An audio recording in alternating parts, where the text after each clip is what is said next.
From the mobs, to the loot, to the overall atmosphere, it's safe to say the Ancient City is one of the best structures in the entire game. How's it going, good friends? It's me, watl. The Ancient City has been around for a while now. Over that while, I've tested, trialed, and experimented. In today's video, we're going to take a look at 5 of the best ways to find an Ancient City in Minecraft Survival.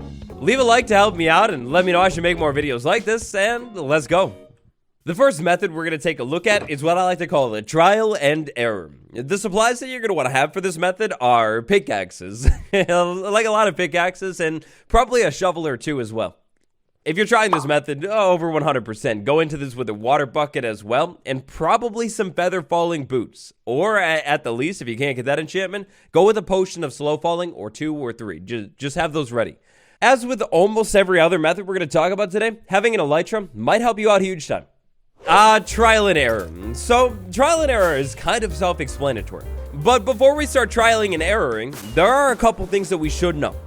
The absolute first thing that you should know, maybe something that you've already found out yourself, is the fact that the Ancient City is dangerous. In today's video, I'll be showing you the supplies you need to find the city. Definitely not survive it. It'd also be good to know that the Ancient City will always generate at the bottom of your world, typically right around y-50 or so. The Ancient City will also usually generate in a mountainous, dry area. So, under the mountain, away from the ocean. Under the mountain, away from the ocean. That's it. For this trial and error method, what we're going to want to do is fly around our world or just explore the world until you find a mountain. Hopefully this mountain isn't anywhere near an ocean. Once you've found a mountain, go ahead and land on that mountain, grab a shovel, and start digging down. Once you hit stone, it's time to mine. Keep mining and mining and mining until you get to the bottom of the world. While you're running your trial and error, if you are able to find a cave, it's definitely a smart call to take a break from digging and take a look around. Nowadays, Minecraft's mountains start very, very high up in the world, like in the 100, sometimes 200 range. You're going for -50. With numbers like that, that could mean that you end up digging possibly 200 blocks straight down in your world. A dig. Yeah, it's going to be a really, really long dig, and unfortunately, this dig, it may not always even result in anything. This time around, it looks like I've landed inside of a mineshaft in the deep dark biome, so maybe close, but no Ancient City. Aside from finding a mountain in an area that is far away from an ocean, there aren't too many tips I can give you for this one. It's pretty straightforward.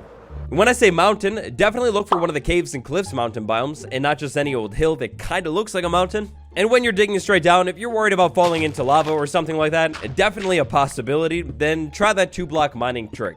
Sure, you'll end up mining literally double what you would have otherwise, but this way's a whole lot safer. Ancient City method number 2 is caving. Good old-fashioned, plain old caving. I recommend grabbing whatever you like to bring with you when you go down into the caves and cave, because that's exactly what you're going to be doing. But just like with that last one, this method begins with location. Location is everything today.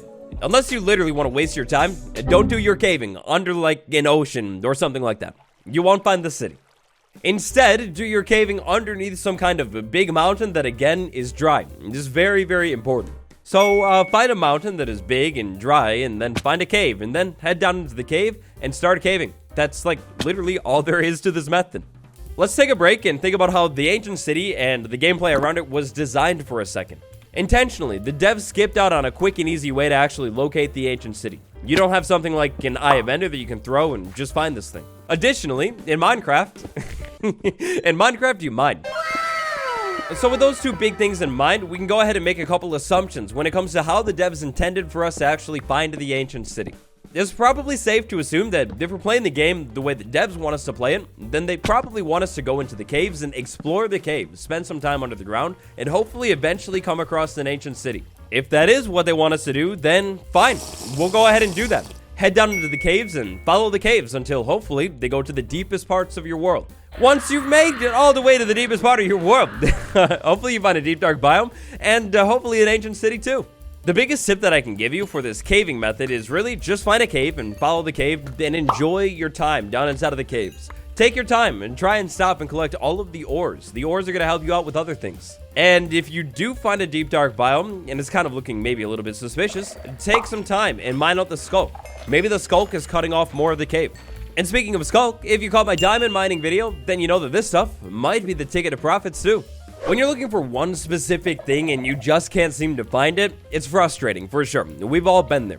To make this process a lot more enjoyable, Don't focus on the ancient city too much. Head down into the mines and just look for cool things. Look for a mine shaft, look for an ore vein, look for profits on profits on profits. Basically, do anything other than fixate on an ancient city.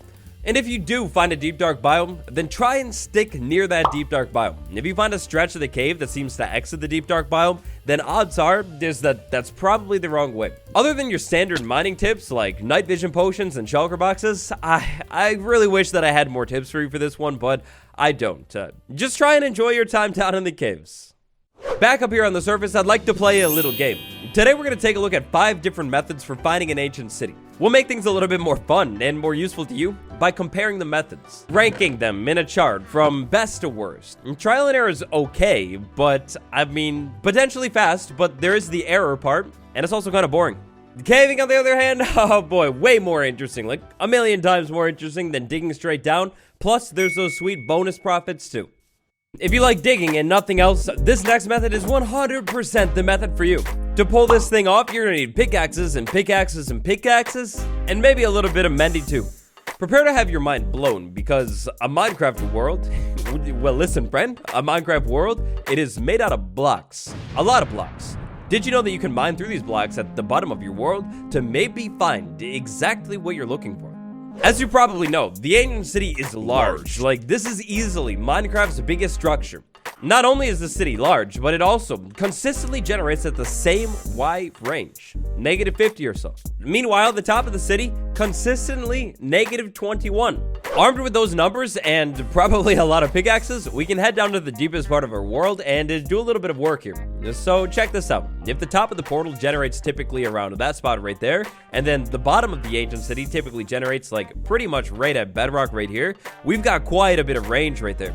Inside of this range, there are diamonds. I'm not saying it's gonna be fun. In fact, it's gonna be the exact opposite. Branch mining to find an ancient city is mind-numbing. It's painful. Head down to about -50 or so in your world and start digging tunnels. Hopefully, these tunnels will eventually lead you into a cave system, and when they do, take a break and look around the cave system for, of course, a sweet profit, but also that ancient city you're looking around for.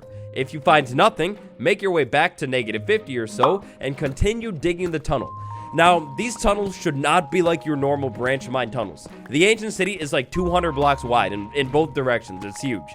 These tunnels that you're making, your branches, they should be spread out. Like, make one long tunnel, like really long as you feel like. Then once you reach the end of the road, turn and dig a really long tunnel.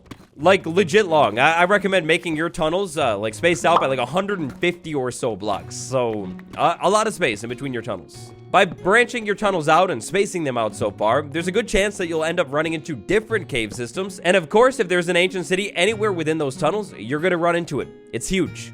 I definitely don't recommend having a normal pickaxe. Get some efficiency 5 on that thing, and definitely, probably mending as well. Explosives are an option, but keep in mind the deep slate, it's kind of hard to explode, so only if you're super late in your world, you've got that creeper farm set up, should you be using the explosives. Another potential option that you would hope would speed things up would have been moss mining, but unfortunately, moss will never convert a block that is covered. So, I mean, I guess you could make a tunnel that's 1 block deep and do the moss. Super unfortunate, but it's honestly probably just faster to get a good netherite pickaxe with efficiency on it and to make tunnels that are like 150 blocks apart at -50. I'm not saying that method is bad, because it's not. All of the methods we're taking a look at today are the best methods to find an ancient city, but like, out of the ones we're gonna take a look at, branch mining is painful. Personal bias comes into play here with this one because I can't stand branch mining. I hate it. It's so boring. For our next method, let's take a look at nether portals. Did you know nether portals are actually maybe a great way to find cities? There's a little bit of setup required for this method though. And for this method, of course, I recommend having lots of extra obsidian, a flint and steel, pickaxes, and depending on your point in the game, maybe even beds too. Head into the nether. Once you've made your way into the nether, it's time to get deep. How are you feeling? Okay, the real goal here is to get as deep as possible. That means at some points, we might end up being underneath the lava ocean for this. You gotta be careful. The target is like Y5 or Y6. Once you reach the very bottom of your nether, as long as you're more than like 100 blocks away from your starting portal, go ahead and make a room for a new portal and make a portal. If you are still a little close to that initial portal that you used to get into the nether though, no worries. Make a tunnel in any direction away from that portal, then set up a room, and then build your new portal. Once you've gone a bit of a ways, go ahead and build a nether portal at the bottom of your nether. Again, very important that we're deep down inside of the nether. Build that portal, light that portal, and then go in. So when you build a nether portal inside of your nether, it's going to build another portal inside of the overworld that is relative to the blocks that you were at inside of the nether. As you might know, 1 block in the nether is equal to 8 blocks in the overworld. But that doesn't apply for the y-axis. When it comes to the y-axis, it's basically like exactly identical. So by going super low in the nether and making a nether portal, it's going to try and put us super low in the overworld and make a nether portal. At the bottom of the nether, when we make a nether portal, we get sent into big cave system. It's going to be hit and miss. If you make a nether portal in an area of your world that has no caves, you might end up a little bit higher up, but if you make your portal in an area with a big, giant, deep cave, you might just end up in that negative Y range, like I did. Once you've landed back in the overworld, if you're in some kind of big, giant, deep cave, it's a great idea to run around inside of that cave and explore a little bit. If you see anything that looks like the deep, dark biome, or of course an ancient city, you're in luck. But if the cave just seems to keep going and going and going with no sign of any skulk at all, then go back to the nether portal. Little obsidian farm tip for you: when this nether portal is created, the corners will be fully filled in. Before you go back into the nether, if you want extra obsidian, which will add up over time, take the corners off of the portal. Take the corners, or don't, and move back into the nether. Once you're inside of the nether, you can go ahead and take that nether portal down. You will never need it again. Then, after you take that thing down, which takes a long time, dig another tunnel. The length of your tunnels here is totally your call, but I do recommend at minimum going like 50 or so blocks, just to guarantee that you get a lot of space in between your nether portals. Once you've gone a long ways, do it again. And hopefully end up inside of some kind of big, deep cave system. Again, another really, really deep cave. This is working out perfectly, but unfortunately, no skulk again. That's too bad. If you've done this a couple times and don't seem to really be having great luck, check the biome that you're landing in. I mean, of course, ideally, we're looking for like a mountain or something, but if I landed under an ocean, then I know that I need to go really, really far inside of the nether to get away from the ocean. An ocean will not work. And that's all there is to it. Go ahead and repeat the process over and over again until hopefully, you land in an area that looks good. I really like this method. I think it's an interesting way to get to explore your world a little bit and also possibly collect a little bit of nice profits as well. When you jump out of your portals, you never know. You might be right next to diamonds. Also, keep in mind that bed mining is definitely a thing, and typically, when you're bed mining for ancient debris, you're usually doing this at the bottom of the nether. While you're hunting for netherite, consider dropping a nether portal in every once in a while and checking. I mean, you never know. Maybe that same bed that just exposed 3 ancient debris to you also, in a way, exposed an ancient city to you too. There's only one way to find out. The only reason I'm putting this method so low on our list today is because it might take a little bit of time. You see, with the trial and error method, you're going to be consistently looking inside of the right biomes. With the nether portal method, you're going to end up like really anywhere. If this ranking was all about fun, I would probably put this one in second place. Second behind our true first place method today, the surface caves. I will be honest that this one requires a little bit of luck when it comes to seed generation, but this is easy. This is by far the best way to find an ancient city, and the easiest one too. It is late game though. Highly recommend having elytra and lots of rockets. I will say that for this one, we're looking for something very, very specific. Not only are we looking for a mountain, but we're looking for a mountain with a giant cave in the side of it that goes straight down to the bottom of your world. Something so specific seems like it would be pretty difficult to find, right? Well, yes, again, it's up to your seed generation, but also no. At the same time, finding a cave that cuts down to the bottom of your world, it's not like the most uncommon thing.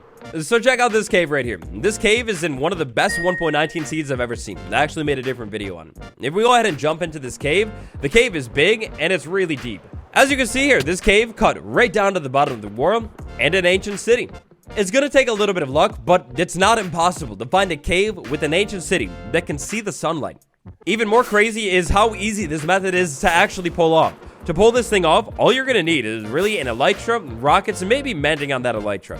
Go ahead and fly around your world in an area that has a lot of mountains. Whenever you find a mountain, so slow your flying down a little bit and look at the caves. Don't do that. Once you find a mountain with a big cave in it, take a break from that whole flying thing and just take a look to see if you can see anything down inside of that cave. If you got lucky with your cave, it heads all the way down to the deep slate range, which is exactly what you... Not again. Fly around in your world and explore. Look for a big cave in a mountainy area. A big cave in a mountain area that kind of looks like it maybe goes deep. Then go into that cave. Once you're inside of that big surface cave, take a quick look around and maybe you'll find something really cool, like the biggest dripstone caves you've ever seen, or maybe even better, an ancient city, right at the bottom of your world. That's probably the easiest way to find one of these things. It's been me, Waddles, and those are 5 of the best ways to find an ancient city in your survival world. If you've got a different method that you think is better, that you love to use, definitely let me know about that one down in the comments below. Big thank you, patron gang, Infamous MC, Kira and Maeve, The Great Vegeta, and Michael H. For more cool Minecraft guides, check out this one next. It's all about the best ways to find iron. Thank you all for watching. You're the best. I'll see you tomorrow. Goodbye, everyone.